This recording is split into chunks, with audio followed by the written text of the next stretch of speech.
We don't do that here. But the queen rises to the top. So much shit to talk about. Yeah, well, we've been away for a little bit. I did have a random thought that was keeping me awake. It's completely unrelated, so I think this is a good starting point, good little icebreaker. So, are you familiar with the premise? This is fantasy stuff. Vampires are not allowed to enter places they're not welcome, right? Are you familiar with that premise? Yeah. Okay. Yeah, I think I've heard. So, if there were a high-rise building that had condos in it, if the owner of the building did not allow the vampire to enter, would the vampire have to go up to people's balconies and try to get in through there? Because he can't get into the hallways to get to people's doors. Do you think he just board the building entirely? The vampire also doesn't have to get let in by the owner of the house, right? Like if they convince the kid of some homestead to open the front door, isn't that also being invited in? Does it have to be the owner? No, it's anybody who resides in that space. But you're saying, can they get into each individual little condo? They would have to go up to the balconies of the condo, right? Because they can't come into the building to use the elevator or the stairs or whatever. Yeah, probably. He's looking at the land deeds. Who owns this property? Oh, yeah. It kind of sounds like a pro landlord segment. Yeah. Yeah. I was landlord if you want to survive a vampire attack. He didn't sign the vampire clause. Yeah, that's part of the contract when you sign to reside in this building. Vampires are not welcome in your space. I was thinking about it because there was a random post on Instagram I came across that was, this is what the smart person in every group of people in a horror movie should do. And one of them was like, what? There's a vampire there? Okay, we're not going over there then. It's as simple as that. So that's when I thought, okay, so if the owner of a building said no, the vampire would have to come up to my balcony. If I'm on the 25th floor and some fucking person appears outside on my balcony asking to come inside, I can't imagine that I would say yes. Yeah, I'd have some questions if some random Donnie just showed up on my balcony on the 25th floor. What if they had ice cream though, guys? Ice cream? Yeah. We're getting baited by ice cream. I'm not going to turn that away. I'm going to need a few warheads might get me. Warheads. Oh, man, I haven't heard that name in a long time. We used to do the warhead challenge when I was a kid. Put one in and no faces allowed. Oh, yeah, I used to body that. I got pretty good at those. Yeah. But enough vampires and warheads. All right. The Ultimate Effin' Casual has reconvened. We've been away for a while. There's a lot to talk about. So let's get into the news here. UFC Apex is going to be renovated, remodeled, improved. So the UFC fight nights are no longer going to be in the Apex for the most part. I think it's going to be a year and a half. So hopefully they get better. Mm-hmm. So if you're going to put the show on the road, I expect you'd want to have better talent on it. Yeah, if you got to draw a crowd, you have to have more name value, especially locally. Yeah, not Derek Lewis versus Nascimento.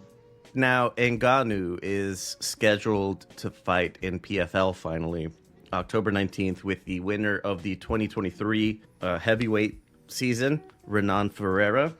So that should be fun while it lasts. It's probably not going to the second round, just by my estimation anyway.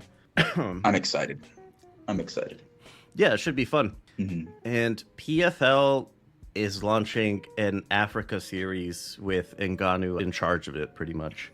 So that's pretty cool to see him. I think it's cool to see him taking a little bit of a backseat and being more of a mentor than fighting himself, just given how much he's already been through, in the ring or octagon, whatever.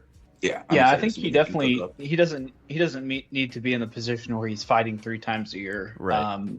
I think, but if he's fighting occasionally enough to bring in eyes to the sport because he is by far their biggest name. Not the sport, rather, but the organization. That's really going to help them kind of establish kind of some new footholds. I expect he'll be fighting the winner of the 2024 season as well, since that one's about to wrap up just after his fight with Renan. So the timing should work out pretty well. Oh, that is a cool concept. Like, he's the final boss. Like, Yeah. you go through this whole. He never participates in the tournament. He's like the guy you get to after the tournament. He's Goro at the end of Mortal Kombat. Yeah, there you go. It just hit me what PFL MENA, the Middle East one. It's Middle East and North Africa. I don't know why that didn't occur to me, but it's just like the Arab world. But there you go. It'll be good. Into reviews here. Just one on the box, since this is why we were away. Terence Crawford versus Israel Madrimov on August 3rd. This was for the WBA 154-pound title. Fun fact, the WBA will no longer be recognized by BoxRec. So that's kind of And fun. for the dumbest reason imaginable. What's the reason? The reason is the WBA is supporting a competitor to BoxRec. It's called like Fight Facts or something like that. So it literally just is more organizational BS from boxing. They're like, well, we don't recognize your belt anymore. Okay. You're It's at helping every a competitor level. start. We're seeing this like bullshit at every level of boxing. Yeah, the bureaucracy is having bureaucracy Yeah. fights. That's Crazy. fucking dumb. I thought it was because like WBA there are 4 titles, yes, and it's already watered down, and then WBA of those 4 is the worst with watering down their shit. Not that the other 3 are better in other regards, but The WBA has got not just an interim belt, but they have the regular champion, and then they even have a tier below that. A super champion. They have the gold champion. It's super dumb, is what it is. Yeah. But it's really more about Crawford versus Madrimov. Of the 3 titleists that are in the division, because Sebastian Fundora holds 2. Was Madrimov the easy snipe? Because I would say he's like the best technical fighter of all the champions, but not like the heaviest handed or anything. I don't know if he would have been the easiest snipe. We'll know more about that depending on how Fundora does against Spence coming up here soon. I would think Fundora, just due to his inexperience, would have been the easiest for Crawford to take out. But there's still limited information on him. He may end up being all that. So I was just rewatching the Mendoza fight earlier today where he got like laid out bad. Yeah. I don't know. I mean, Fundora obviously has the frame to do well, but He doesn't fight with it. Yeah, we're gonna have to wait and see. Except for the Tszyu fight, that was and he didn't even start with that. It was only after Tim got cut. But as soon as that cut happened, he actually started boxing using his frame and his length. Yeah. I mean, hopefully that awakens something in him, like we see it in future fights. But we'll see. We'll be talking about another 154 fight later. Virgil Ortiz versus Sergey Bohachuk. It's one that happened on the 10th, but we'll get to that in a bit. Now, speaking of awakening something, UFC 304. Before we get to the main card, is there any of these fights on the early prelims or prelims that you guys want to talk about? Because I didn't really watch all of it. I mean, I feel like we have to at least mention the whole Makayev and Manel Kopp situation. Yeah, how that sure. fight. I mean, the buildup was outrageous to then just see nothing in a fight. And Makayev ultimately gets cut not cut, but just not re-signed to the UFC. And because of this? Free agent. Well, I think it was a collection of things like this. Okay. The way Dana White put it, it was, he didn't really get along with the matchmaker as well, and he was just sort of poking the bear, and it just finally, this was the last straw. Boiled over. Yep. Yeah, it boiled over. So, yeah, I don't know. I don't know what to say about him, but yeah, that fight was not good at all. that standard Manel Cop, though, isn't it? Talking a lot of shit and then really boring fights. Well, he's had some good fights and exciting fights, but he's very matchup dependent because he doesn't really have very good grappling, right? So Makayev just ragdolled him in this instance. So that's sort of what happened. Oh, also at one point Makayev tried to pull down his pants. He was trying to while he was trying to secure his submission. So this was just a very crazy fight. I remember hearing about that. Yeah, I mean, we got to see bare cheek in that fight, and I mean, I think he got told by the ref to chill out, but nothing happened. It was apparently it's okay to do. The only other fight here I would mention is just Molly McCann, just because she is somewhat of a name. Rip, she lost at home, but yeah, not too much to talk about other than that. Yeah, and she's also kind of a shithead. I don't really, so that makes it better for me anyway. Arnold Allen, didn't he break his hands? I heard he broke a hand or something, broke a fingers or something, and after his UD against Giga Chikadze? Giga. God, man. Giga Chad. Giga Chad actually is the correct pronunciation. So I always manage to fuck his name up, which shouldn't be a surprise to anyone, but still. But yes, he did hurt his hand. Yeah. Alan did hurt his hand. That was a pretty rough fight for him, wasn't it? If I recall correctly. Yeah, he lost the first round, if I remember correctly. Yeah, he was getting hit pretty regularly. It's kind of not what you'd expect out of a higher ranked guy. Well, yeah. First round Giga is different than the last two rounds. He really comes out strong and he's able to put a lot of pressure on with his striking. He just can't keep that up even for a 3-round fight. So even though Allen's technical, he had to it was survive, right? Survive the first round, and then from there he was able to flip the script. The things that make Giga a really dangerous fighter in round one are the same things that it hinders his cardio later in the fights. I mean, because his kicks are outrageous and his striking is decent, but yeah, like you said, he just doesn't. It's not good for cardio at all. But Arnold Allen is my guy. Yeah, I like him too. And snaps the losing streak, thankfully. I mean, he's been in some tough ones. What was it, Holloway? And who was before that? Yeah. Topuria, I think. Topuria. Yeah, there's not a fun back-to-back there. Was it Topuria? Or, no, it might have been Mavsar. I think it was Evla, yeah. Mavsar. Yeah, that's who it was. Yeah. Yeah, I mean, the people he's lost to... The people he's lost to aren't, no names. It's not like he got, fraud check or anything. He's losing to good people, at least. I think I referred to him as the Tim Bradley of UFC. Arnold Allen? Oh, yeah. His tweets are funny. His tweets are very, very funny. Moving up, Gregory Rodriguez, UD over Christian Leroy Duncan, middleweights. Neither are ranked, so is there much to say? Are they going to be entering the rankings? This was a while ago, honestly. I don't really remember a whole lot of it. I don't even remember this fight. It was a decent fight. RoboCop is somewhat of a name in the UFC, and I'm not gonna say this fight was incredible or anything like that because it wasn't, but we'll keep watching for RoboCop at least for Rodriguez. But yeah, not much to say other than okay fight.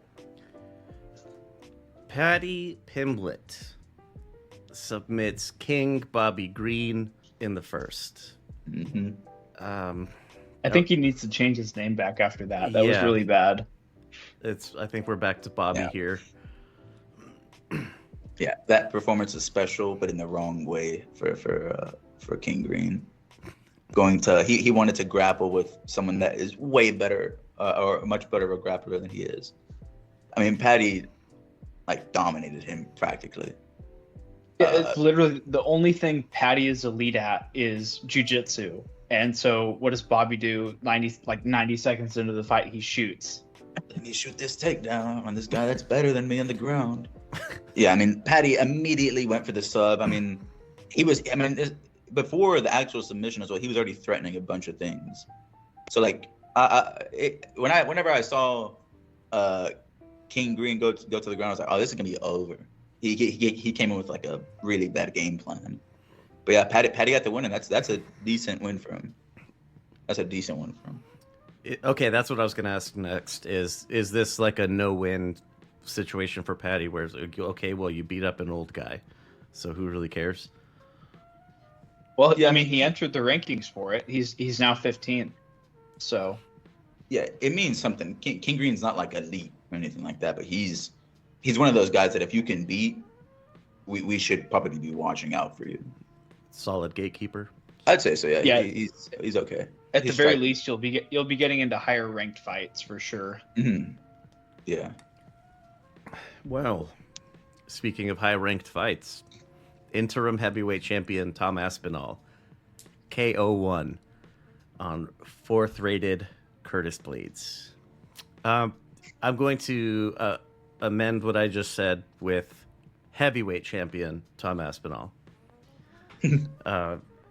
As much as funny as the memes have been about Dana White and his just love, unconditional love for John Jones, I'm still like, you have to fight the fights. I don't know, and it seems like Tom Aspinall is. I mean, he did it. Tom Aspinall did the same thing again, where Curtis Blades, I mean, it's up to this point was going to be like one of his harder fights, and he just blew right through him. I mean, he blew right through him.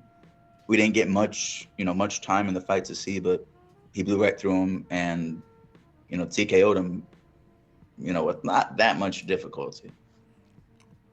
Yeah, Nathan, I think we talked about this one where it was a question of, is Tom Aspinall going to try to grapple the better grappler? Is he going to try to, like, blitz to prove it was a fluke that you didn't beat me, I got injured? And it looks like we got the latter. I don't know, I keep saying that his hands are, he could take that into boxing and get into some pretty competitive fights with some high level guys, but I don't know, do you think he's at that level? Am I overblowing it? I mean, yeah, I think he could go into boxing and have success, mainly because, like, even top 10 heavyweight boxers, like, the skill gap is massive between, the 3 kings right now and, like, the rest. But he is really that good. And, MMA fans sometimes have a really bad habit of, like, every current thing, right, is the new greatest ever, right? So, like, there are people talking about how Pantoja is one of the greatest flyweights ever, which is, ridiculous. Yeah, but that's bad. I almost feel that way about Aspinall. I know he's not the real champion yet. He's not taken the belt from the man.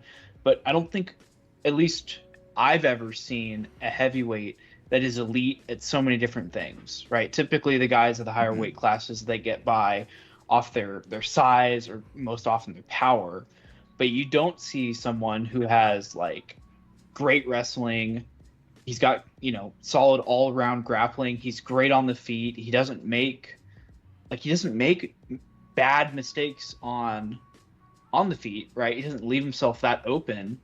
And he has, like, generational knockout power. Like, what am I supposed to hate about this guy? And granted, he's not fought anyone massively elite yet, but who else in this roster right now is really going to give him an issue except for maybe John Jones? And even then, Jones is old and he's kind of fat. Like, I don't know how to rank him at this point in his career. Nathan said that perfectly. We want to see him fight elite people, which is why we want to see him fight John Jones. To put it, like, in perspective. His speed and footwork is tremendous. We don't see that in heavyweight. Is John Jones the only one left? Like, is that the only real challenge? Like, I don't know. He's already packed up Pavlovich and Blades. Yeah, those are, like, the only 2 other people that I would say. Well, I mean, maybe Gane, Gane is like maybe the only other one that right. could give him some issues in the stand up, but Yeah, I don't know. but we know don't know. Gane can't wrestle, so Aspinall could very easily switch over to that. Yeah. And win that way. Yeah. Like, I'm really kind of upset that Ngannou left, because that's the fight I would want to see, is Ngannou versus Aspinall. Because Aspinall's way more technical, but Ngannou is like literal nuclear hands. And Ngannou Ngannou figured out how to wrestle too. So it's like that's actually a really compelling fight. And unfortunately, we're getting robbed of it because Dana can't pay his fighters. Mm-hmm. Maybe the PFL can make Aspinall a nice offer to cross over. Well, actually, I mean, that's possible, because we're doing the Sphere fight has now been titled for some reason Riyadh Season Noche UFC or something like that. Yeah, that's what it is. So I don't know why those guys are sponsoring a UFC event, but I mean, they basically fund the PFL, so why not? Like a co-promotion thing, that would be cool. But I feel like Dana White would not do that at all, with how much he probably was, not PFL. Like, I don't know if Turkey told him to do it, or one of those people told him to do it. I don't know if he would cave on that. There's really nobody else, unless they want to get the Anatoly something Malikov, I think, from ONE. He's like a 3-division champion simultaneously. It's kind of absurd. Yeah, I'm just worried we're not going to get this John Jones fight, like, after the Stipe fight. I don't think it's going to happen. Jones retiring is honestly going to piss me off. Just because we're never going to get to see this fight when it could have happened. I think really the only guy you could throw at Tom if Jones retires, which is very likely, but the only other guy I think that would be compelling would be Alex Pereira moving up. Yeah, I mean, and after that, I mean, where does Aspinall's career go after that, though? Like, let's say he beats him, potentially they do the Gane fight up, or a fight. Like, what's after it for Aspinall? Unless there's like some new heavyweight prospect coming up through like the regional scene. I mean, where like, I don't see where Aspinall's career can go anymore in the UFC, just because there's not a crop of fighters that are up and coming that we're seeing. Oh yeah, these guys are gonna be good in a few years. They can take on Aspinall. We're not seeing that. Yeah, I mean, he'd probably fight Volkov again, and that would be somewhat compelling. But like, there's literally nothing else after that. Like, he would just be beating up on shitters. Yeah. And yeah. What about other light heavies moving up? I'm just thinking like Blachowicz and Prohaska. That's possible, but he'd probably murder. They'd have to be thrown. He would. Yeah, I wouldn't give any of those guys a shot, but I mean, they definitely could move up if the UFC gave them the money to do it. The name matchup means something, but I feel like fight-wise, I don't know how much they'd be able to take it to Aspinall. Well, you know who didn't take it to anyone anywhere? Leon Edwards. Except for the last 45 seconds of the 5th round. Belal Muhammad lays down to a championship. God. This was I knew what this was going to be, just from you guys telling me this is what Belal is like. I knew that I was expecting it, and I'm still disappointed. Yeah. Even though on the night, I was laughing my ass off in the heat of the moment, like, welcome to the fucking Belal era. This is what you get, everybody, for doubting him. But, I don't know. I don't think I really feel that way. I could not imagine being a UK fan at 5 a.m. watching this fight. I could not imagine. I mean, they're probably drunk too. I mean, tired. It must have been a bad experience. But I mean, Leon Edwards also just he didn't put anything together at all against Belal. And I mean, Belal, you knew what Belal's game plan was going to be. Yeah, maybe he was a little bit better on the feet than you expected.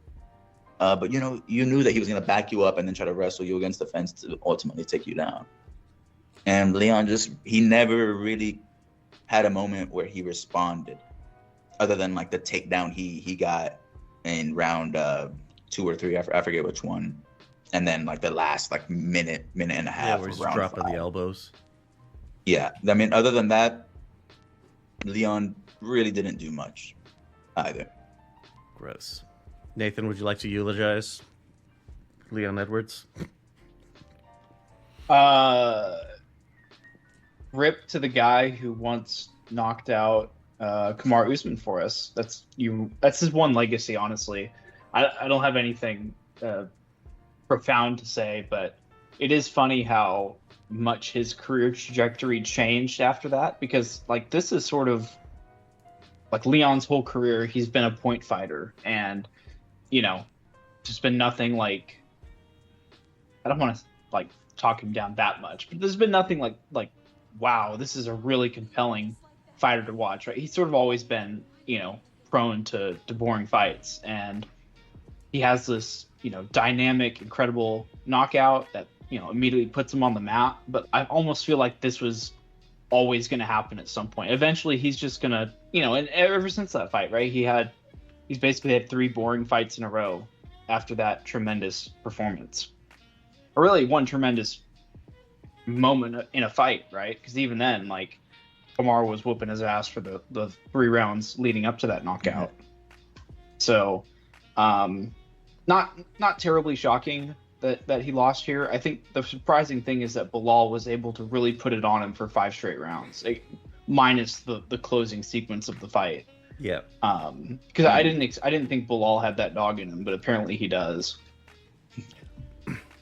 I thought he might have gotten this. I thought the stoppage was coming, just with how bad the elbows were, how cleanly they were landing, and the blood obviously started gushing. But I thought it was if Leon had won in the moment, it would have been one of the most bullshit wins of all time. Like, we would, the conversations we would have been having.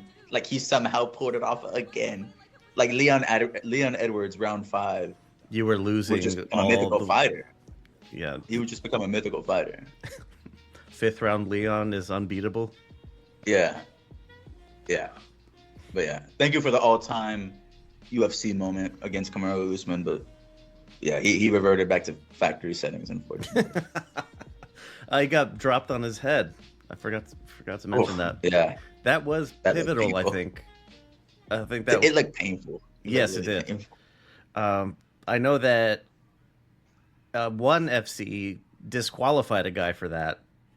I was surprised at this. I thought that was like a unified rules kind of thing, where you can't drop someone on their head. No, that's the scary thing about guys who, do slams, right? Like there's really, you could do anything, right? Yeah, I think that's how Rose Namajunas got knocked out one time as well. Yeah, she got knocked out by Jessica Andrade. Yeah, it was Andrade. Yeah. Andrade, yeah. I think we don't see that too often, but when it happens, it is scary. Yeah, it did look like he got bonked, and the cartoon stars were around for a while, like until the last minute of the last round. Yeah. Anything more on 304? Yes. All right. Sorry, UK fans. Yeah. Belal had to win one for the motherland. All right. Really quickly, on the 2nd of August in Nashville, Tennessee, the finals for the women's feather flyweights and men's heavies has been set. Denis Goltsov stops Tim Johnson in the first. Oleg Popov gets the UD over Linton Vassell, late replacement, but still. Denis versus Oleg, there you go. Dakota Ditcheva beats the fucking shit out of Jenna Bishop. And Taylor Santos gets kind of squeaks one by Liz Carmouche. Rest in peace, Taylor. We hardly knew you. Another one on the same day, one Fight Night 24. There were some pretty cool stoppages here. Amy Perney from Scotland stops Yu Yao Pui in the first round. It was a Muay Thai fight. It was really fun, and it's like a minute into the fight. It was really cool. Elias Mahmoudi in the third This was kickboxing. He gets this nasty elbow over Taiki Naito from Japan. Jared Brooks, strawweight phenom, the diet Jason Statham. He's like a half serving of. That's what he looks like. He gets a submission in one over little person Gustavo Ballart from Cuba. I say little person because if you look at him, he definitely has a little bit of dwarfism going on. But still, he was game. There was one guy that I did want to mention. Ankorgil Batarhu submits Carlo, I don't know, something or other. It was an MMA fight. That guy was fucking intense. He's a Mongolian dude. I'd recommend checking him out. He looks like a surfer bum meets a bodybuilder. Yeah, I recommend checking it out. It was a pretty cool fight. That guy is he's a fucking beast. But on the third fight night in Abu Dhabi, anything on the prelims we're talking about? Nothing massive. I don't think. Some little dots around there, but nothing massive. All right, let's start from the bottom of the main card. Joel Alvarez stops Elvis Brenner in the third. My beloved Mackenzie Dern, UD over Lupi Godinez. No. Rip. Yep. Michael Chiesa submits Tony Ferguson within like 30 seconds.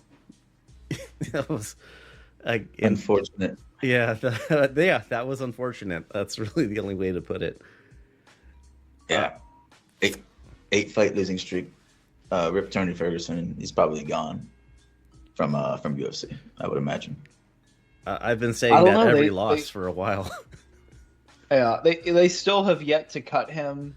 He's still talking about like he'll never leave the sport or he's not done yet. And it's like, I think he's just gonna be fighting forever. Honestly, we're gonna see him like 50 years old. I mean, at some point he's not gonna be sanctioned at all.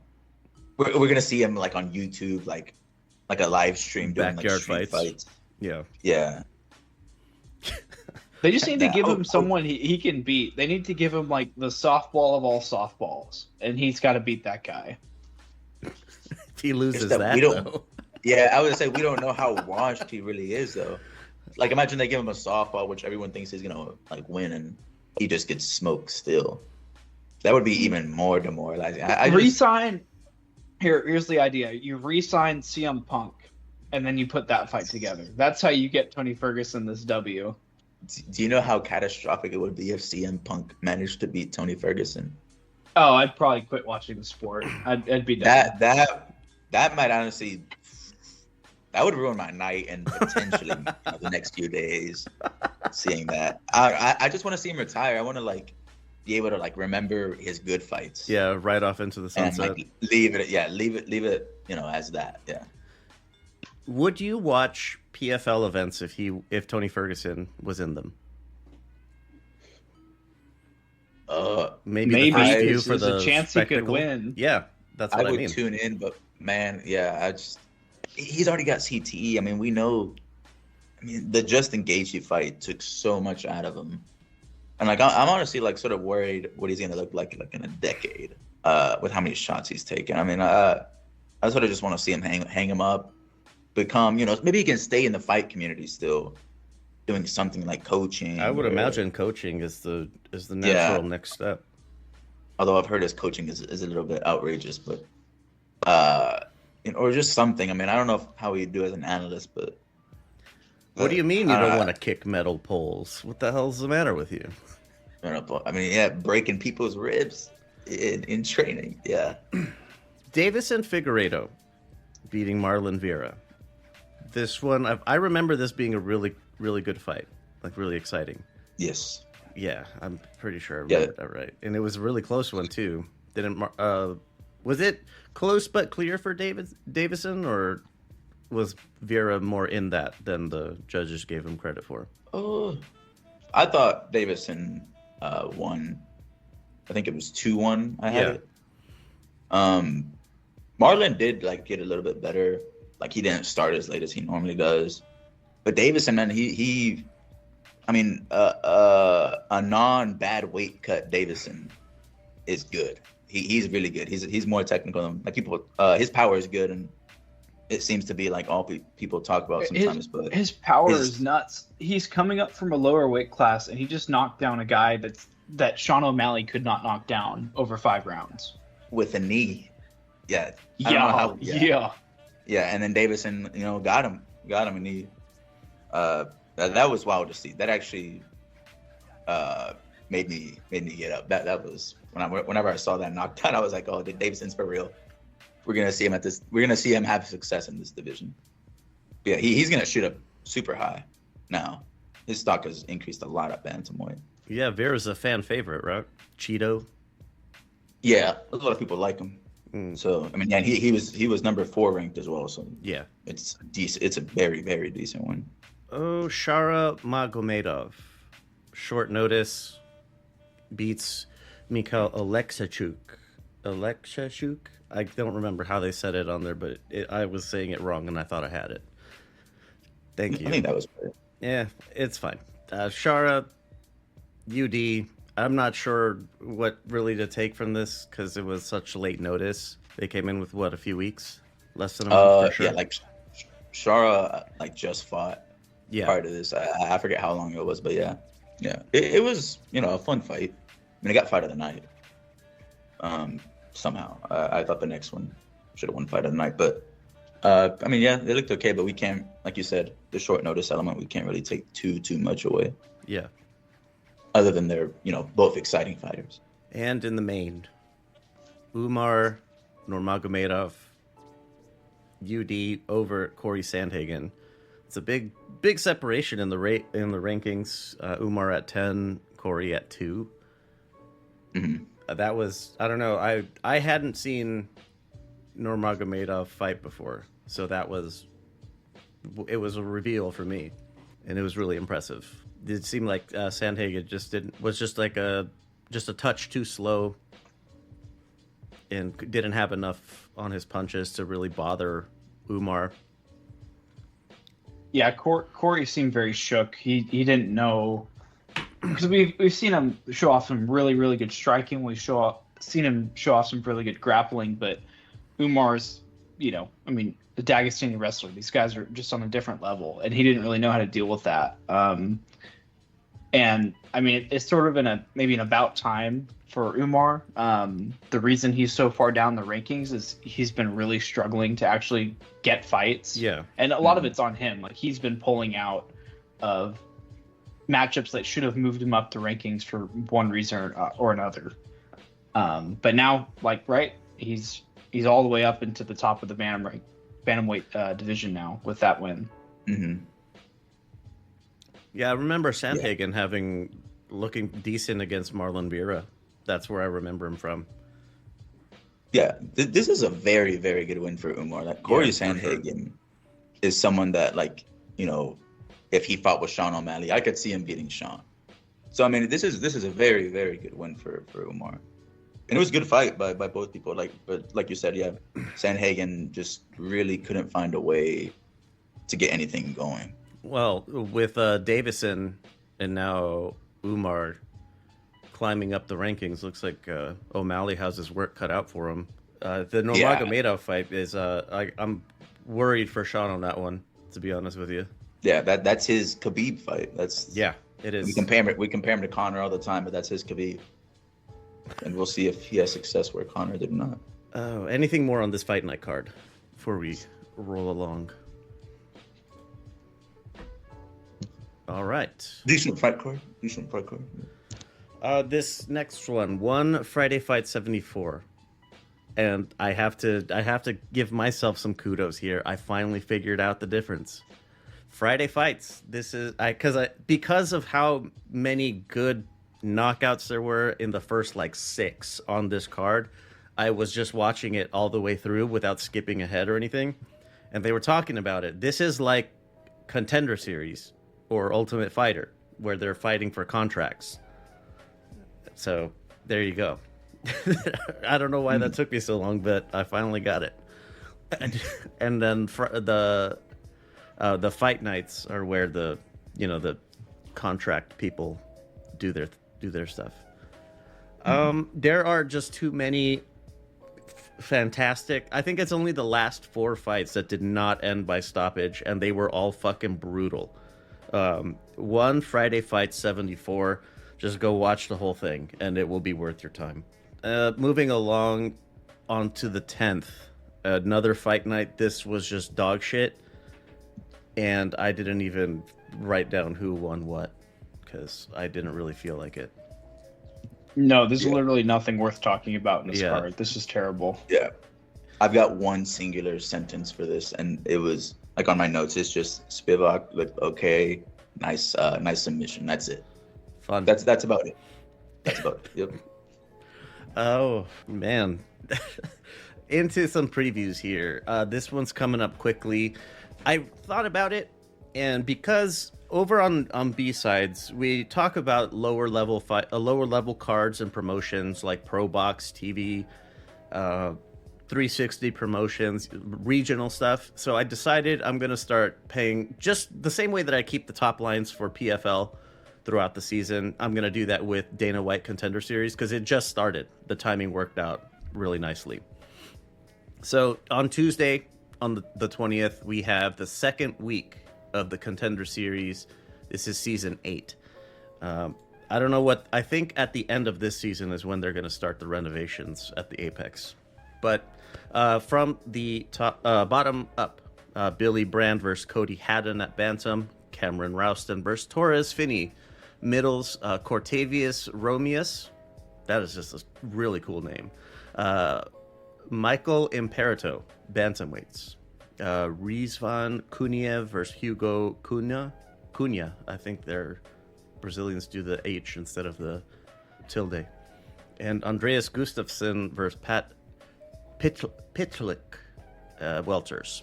So there you go. That's your Dana White Contender Series, week 2. On the 23rd, we have the next semifinals of PFL 2024. This one's at the Anthem in DC. Just the playoff fights. There's a bunch of other ones. Go check the calendar at luxmediashows.com/MMA, and you can see everything else. Brendan Loughnane versus Kai Kamaka III. This is featherweights. Magomed Umalatov versus Don Gracie, welterweights. Brendan Kai is 1-4 seed at featherweight. Magomed and Don Gracie are 2-5 at welter.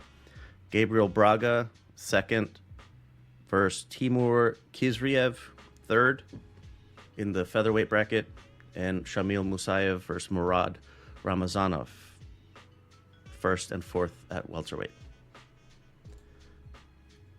Right, moving on. Last thing for today, for this edition, or this episode, this chapter, whatever. Fight night on the 24th. It's headlined by Cannonier Borrallo. Yeah. I mean, compared to the Spivak card, this is about UFC 300 caliber compared to that card.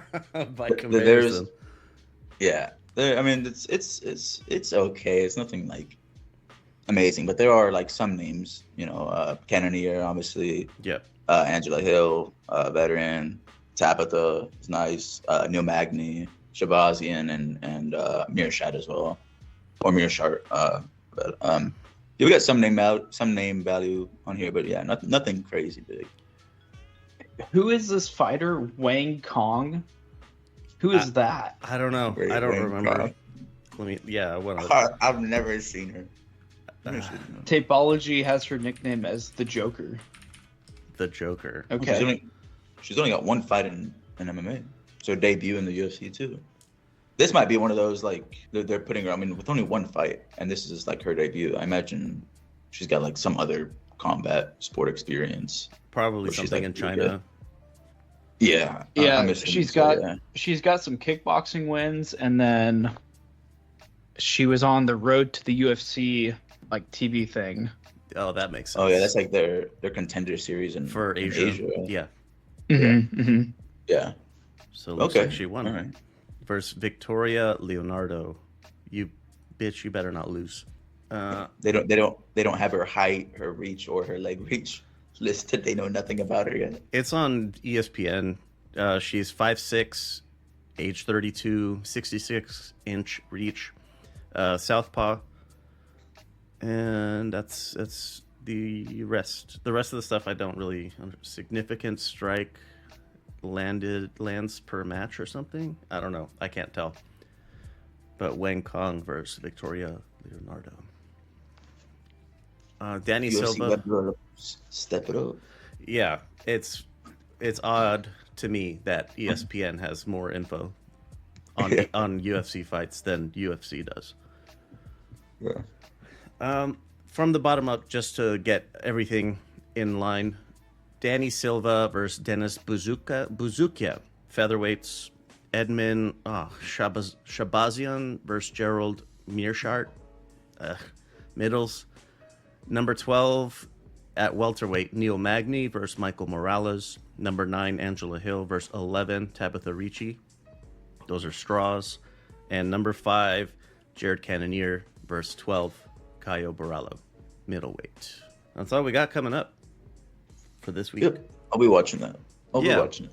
I always the same way that Mackenzie Dern grew up in the same city, like my hometown as well. So naturally, my hometown sweetheart, we got married at 17 or whatever the fucking stupid shit is. Stupid story of dumb military boys.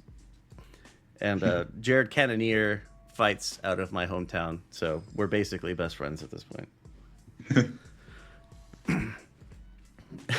I looked up how he got to where he is. He enlisted in the army, and then I think it was typically they're 40-year contracts, right? And in his third year, he pissed hot for cannabis, which is just absolutely not allowed in the military. And it's one of those things that they drill in your brain a lot. So, like, he knew what he was doing when he did that. That might have been an attempt to get out. Dodging. Yeah, whatever. He did the majority of the time, and he got bad conduct discharge anyway. So, I guess it, I don't know, worked itself out. But there you go. That's this week. Oh, we're going to do a little bit of I'm going to try it. Hold on. Where the fuck did I put it? Here we go. Because, hey there. Thanks for listening to this episode of the Ultimate Effin' Casual. Questions, comments, concerns? Did I say something fucking dumb? Do you want to tell me how much of an ultimate fucking casual I am? Well, you got my number, 833-589-7637. You can call, you can text. It's anonymous. Either way you do it. So if you think you're sufficiently informative and or humorous, call. It goes straight to voicemail, and I can cut your audio in, and we'll have a good time with it. Otherwise, any comments or whatever, is there something I'm not covering? Is there something you want us to talk about? Is there a fighter you want to bring to our attention? Whatever the fuck the case is, you got my number. LVX Media Net. That is the social media handle for everything. If you cannot find it, chances are good that we're not on it. LVX Media Net, that's also how you can find us on Patreon. If you want to hear these episodes uncensored, unfiltered, go over there and get yourself signed up for the MMA category, or you can do the combo if you want boxing and MMA. So have fun with that. Let's get the fuck out of here.